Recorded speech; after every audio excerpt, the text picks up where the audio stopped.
जय हिंद दोस्तों। तो इस वीडियो में आपको नवोदय विद्यालय में आपका वैकेंसी के लिए जो आपका नॉन टीचिंग पोस्ट है, यानी कि आपको नॉन टीचिंग का इसमें आपको 13,550 प्लस इसमें आपको अलग अलग पोस्टों के लिए आपका भर्ती का नोटिफिकेशन निकला है और इसका ऑनलाइन एप्लीकेशन भी लिया जा रहा है। और ऑनलाइन एप्लीकेशन इसका आपको 7 मई तक लास्ट डेट दिया गया है, लेकिन फ़िलहाल इसमें आपको डेट को बढ़ा के आपको 14 मई तक आप लोग लास्ट डेट दिया गया है। यानी कि जो भी लोग इसमें आप लोग एलिजिबल होंगे वह 14 मई तक इसमें आप लोग ऑनलाइन एप्लीकेशन फिल कर सकते हैं। तो सबसे पहले बात करते हैं कि इसमें आपको कौन कौन सा इसमें आपको पोस्ट दिया गया है, उसमें आपको वेतन कितना मिलेगा, उसमें आपको क्वालिफिकेशन क्या मांगा गया है और उसमें आपको किस पर सिलेक्शन लिया जाएगा। तो सारा चीज़ इसमें आपको क्लियर करूँगा। तो सबसे पहले आप चैनल पर नए हो तो चैनल को सब्सक्राइब कर लीजिएगा और बेल आइकन को प्रेस कर लीजिएगा ताकि आपको जॉब से रिलेटेड अपडेट आपको मिलता रहेगा। और पेज पर देखना तो पेज को फॉलो कर लीजिएगा। जैसा कि जानते हैं कि आपको जो नवोदय विद्यालय है उसमें आपको पढ़ाई का, यानी कि नवोदय विद्यालय आपका होता है जहाँ पर आपका टीचर ऐसा आपका वैकेंसी निकलता है। लेकिन इसमें आपको देख सकते हैं कि आपका नॉन टीचिंग पोस्ट के लिए, यानी कि टीचर से हटकर आपको जो भी पोस्ट इसमें दिया गया 14 प्रकार के पोस्ट इसमें आपको उसके लिए आपका भर्ती निकाला गया। और पोस्ट वाइज इसमें आपको कैटेगरी वाइज इसमें भी आपका पोस्ट अलग अलग दिया गया है इसमें। तो सबसे पहले इसमें बात करते हैं कि आपका कौन पोस्ट है, उसमें आपको एलिजिबल क्या होना चाहिए। तो इसमें देख सकते हैं कि फीमेल स्टाफ नर्स के लिए आपका भी पोस्ट है इसमें, जिसमें आपको देख सकते हैं कि पे स्केल उनका लेवल 7 का जॉब है, जिसमें आपको मूल वेतन 44,900 से आपको 1,42,400 रुपया होता है। और इसके लिए अपर आपको एज लिमिट की बात करें तो 35 वर्ष तक वाले इसमें फिल कर सकते हैं। और फिर एक बात करते हैं कि आपका एज में इस आपको छूट मिलेगा, यानी कि SC ST से होंगे तो उनको 5 साल का एज में आपको मैक्सिमम में छूट मिलेगा। और फिर आपका OBC से होंगे उनको 3 वर्ष का एज में छूट मिलेगा। तो जो मैं अपर ये बताऊंगा उसमें आप लोग SC ST होंगे तो 5 साल ऐड कर लीजिएगा और OBC होंगे तो 3 वर्ष ऐड कर लीजिएगा। तो ये आपका फीमेल आपका स्टाफ नर्स के लिए मैंने बताया। और इसके लिए क्वालिफिकेशन देख सकते हैं कि BSc आपका ऑनर्स होना चाहिए नर्सिंग से, या फिर आपका पोस्ट बेसिक आपका BSc नर्सिंग आपको कोई भी रिकॉग्नाइज यूनिवर्सिटी या फिर इंस्टीट्यूट से आपका BSc आपको नर्सिंग होना चाहिए। और साथ ही साथ आपका 2.5 वर्ष का एक्सपीरियंस आपको होना चाहिए। और फिर दूसरा आपको बात करते हैं कि आपका असिस्टेंट सेक्शन ऑफिसर के लिए, तो इसका आपका लेवल आपका देख सकते हैं कि 35,400 से आपको 1,12,400 रुपये वेतनमान इसमें है। और फिर इसका भी एज लिमिट आपको 23 वर्ष से आपको 33 साल दिया गया है। और इसके लिए क्वालिफिकेशन की बात करते हैं तो आपको बैचलर डिग्री होना चाहिए, यानी कि आपको बैचलर डिग्री होना चाहिए और साथ ही साथ आपको 3 वर्ष का एक्सपीरियंस आपको होना चाहिए। और तीसरा पोस्ट की बात करें तो आपका ऑडिट आपका असिस्टेंट के लिए है, जिसके लिए आपको वेतन की मांग करें तो ये आपको 35,400 से 1,12,400 रुपये इसमें वेतन है। और फिर एज लिमिट की बात करें तो आपको 18 वर्ष से 30 वर्ष वाले इसमें भर सकते हैं। और इसके लिए क्वालिफिकेशन की बात करें तो ये आपका BCom आपको होना चाहिए। और साथ ही साथ इसमें आपको एक्सपीरियंस आपको 3 साल का आपका एक्सपीरियंस मांगा गया है। और फिर आपका चौथा बात करें तो आपको जूनियर ट्रांसलेशन आपका ऑफिसर के लिए है। इसके आपका वेतनमान एज 6 का है, जिसमें आपको 35,400 से 1,12,400 रुपया होता है। इसके लिए भी एज देख सकते हैं कि आपको 32 साल से ज़्यादा नहीं मांगा गया है। और फिर आपका इसके लिए भी क्वालिफिकेशन की बात करें तो आपको मास्टर डिग्री आपको मांगा गया है। और हिंदी और इंग्लिश का आपका कंपलसरी आपका सब्जेक्ट आपका होना चाहिए। और साथ ही साथ इसमें आपका और भी मांगा गया है। और फिर आपको पांचवा बात करें तो आपको लीगल असिस्टेंट के लिए है। इसका आपका वेतनमान भी देख सकते हैं कि लेवल 6 है, 35,400 से 1,12,400 रुपया है।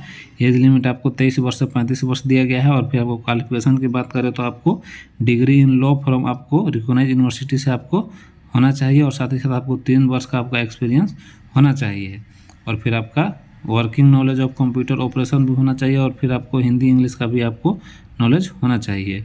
और फिर आपका छठा देख सकते हैं कि स्टेनोग्राफर के लिए है। इसका आपका 25,500 से आपको 81,100 रुपये वेतनमान है। इसके लिए आपको एज 18 साल से आपको 27 वर्ष दिया गया है स्टेनोग्राफर के लिए। और इसके लिए क्वालिफिकेशन की बात करें तो इसके लिए आपको 12th पास आपका होना चाहिए। और फिर आपको स्किल टेस्ट आपका होना चाहिए। और देख सकते हैं कि आपका फिर आपका 7 की बात करें तो आपको कंप्यूटर ऑपरेटर के लिए है। इसका आपका वेतनमान 25,500 से 81,100 रुपया है। और इसके लिए एज लिमिट आपका 18 वर्ष से आपको 30 वर्ष मांगा गया है। और इसके लिए क्वालिफिकेशन की बात करें तो आपको BC या फिर BSc आपको कंप्यूटर साइंस या फिर IT से आपको होना चाहिए, या फिर B या BTech आपको कंप्यूटर साइंस से होंगे, वे भी इसमें एलिजिबल होंगे। और फिर आपका देख सकते हैं कि 8वां पोस्ट आपका है कैटरिंग सुपरवाइज़र के लिए। इसका वेतनमान आपका 25,500 से 81,100 रुपया है। इसमें आपको 35 वर्ष तक दिया गया है। इसके लिए क्वालिफिकेशन की बात करें तो आपको bachelor degree in hotel management आपका होना चाहिए और साथ ही साथ इसमें आपका 10 वर्ष का आपका एक्सपीरियंस भी मांगा गया है। और फिर देख सकते हैं कि नवा है आपका जूनियर सेक्रेटरीट असिस्टेंट के लिए है। इसके लिए आपका लेवल देख सकते हैं कि 2 का जॉब है। इसमें आपको 19,900 से आपको 63,200 रुपये मिलेंगे। एज लिमिट की बात करें तो 18 से 27 वर्ष इसमें एज आपको मांगा गया है। और फिर क्वालिफिकेशन की बात करें तो आपको इसमें आपको क्लास 12 आपका होना चाहिए और साथ ही साथ इसमें आपको टाइपिंग का नॉलेज भी इसमें आपको होना चाहिए। इंग्लिश का आप लोग मारिएगा तो आपको 30 वर्ड और फिर हिंदी से आपको 25 वर्ड आपको मारना होगा। और फिर इसमें आपको भी एक्सपीरियंस मांगा गया है।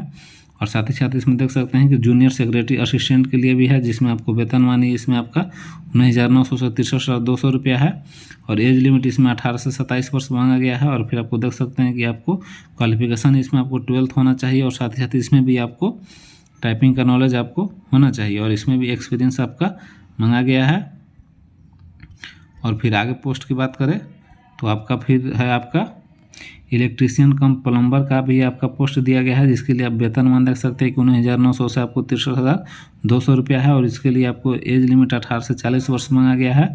और क्वालिफिकेशन आपको देख सकते हैं कि 10वीं पास के लिए आपका है और साथ ही साथ इसमें आपको ITI आप लोग इलेक्ट्रीशियन या फिर वायरमैन्स होंगे तो भी होगा। और फिर आपको एटलीस्ट 2 साल का इसमें आपको एक्सपीरियंस आपको होना चाहिए इलेक्ट्रीशियन कम प्लम्बर के लिए। और फिर आपका ये हुआ 11 पोस्ट के बाद। और फिर 12 की बात करें तो आपको लैब आपका अटेंडेंट के लिए है, जिसमें आपको देख सकते हैं कि वेतनमान इसमें 18,000 से आपको 56,900 रुपया है। और एज लिमिट आपको 18 से 30 वर्ष है। और इसके लिए आपको 10वीं पास आपको होना चाहिए। फिर डिप्लोमा इन लेबोरेटरी टेक्निक में आप लोग होंगे तो इसमें आप लोग एलिजिबल होंगे। और साथ ही साथ आपका 12th क्लास आप साइंस से होंगे तो भी इसमें आप लोग फिल कर सकते हैं। और 13वां पोस्ट है आपका मेस हेल्पर के लिए, जिसमें आपको लेवल मान देख सकते हैं कि 1 का है। इसमें आपको 18,000 से आपको 56,900 रुपया है। और एज की बात करें तो आपको 18 वर्ष से 30 वर्ष दिया गया है। और इसके लिए आपको क्वालिफिकेशन की देख सकते हैं कि मैट्रिक आपको पास होना चाहिए और 5 साल का आपका एक्सपीरियंस वर्क आपको होना चाहिए।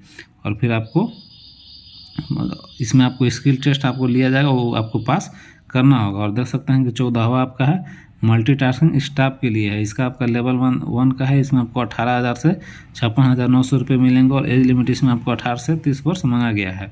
और इसके लिए आपको देख सकते हैं क्वालिफिकेशन आपको क्लास 10th आपको पास होना चाहिए। तो इसमें यही आपको 14 प्रकार के पोस्ट दिया गया है। और 14 में आपको देख सकते हैं कि अलग अलग क्वालिफिकेशन के लिए अलग अलग पोस्ट दिया गया है। और इसमें आपको बहुत आपको अच्छा सुनहरा आपका ऑफर है, यानी कि 10th 10वां से लेकर आपको BSc आपको मास्टर डिग्री सभी के लिए इसमें आपको सभी प्रकार के इसमें पोस्ट दिया गया है। और सभी का आपका अलग अलग क्राइटेरिया इसमें दिया गया है। और एज भी आपको इसमें आपको छूट मिलेगा आपको SC/ST के लिए 5 साल का और OBC के लिए 3 वर्ष का। तो ये देख सकते हैं कि आपको बहुत आपका सुनहरा मौका है। और फिर इसके बाद इसमें आपको सिलेक्शन प्रक्रिया की बात करो तो इसमें आपको मेन रूप से पहला आपका एग्ज़ाम होगा, यानी कि कॉम्पिटिटिव एग्ज़ाम होगा। और दूसरा आपका इंटरव्यू, यानी कि 2 ही चीज़ इसमें लिया जाएगा। इसी के आधार पर इसमें आपको फाइनली सिलेक्शन लिया जाएगा। तो अब जो कॉम्पिटिटिव एग्ज़ाम भी होगा तो इसमें 14 प्रकार का पोस्ट दिया गया है। तो 14 का आपको अलग अलग सिलेबस है और 14 का आपका अलग अलग एग्ज़ाम लिया जाएगा। और उसी के आधार पर इसमें आपको फाइनल सिलेक्शन लिया जाएगा। तो वीडियो आपको ज़्यादा लेंदी हो जाएगा, तो आप लोग बताइएगा अगर जो आप लोग को कि एग्ज़ाम की तैयारी किस प्रकार से करना है आपको, उसका मैं अलग से एक वीडियो प्रोवाइड कर दूंगा। तो फिलहाल वीडियो में इतना ही। और वीडियो अगर जो आप लोग को हेल्पफुल लगा होगा तो चैनल को सब्सक्राइब कर दीजिएगा और अपने दोस्तों को भी शेयर कर दीजिएगा। और बाकी फ़िलहाल वीडियो में इतना ही। बाकी आप लोग ऑनलाइन एप्लीकेशन फिल कीजिए और भरने में कोई भी आपको परेशानी दिक्कत होगा आप पूछ सकते हैं कमेंट में। और बाकी फ़िलहाल वीडियो में इतना ही। बाकी वीडियो देखने के लिए धन्यवाद।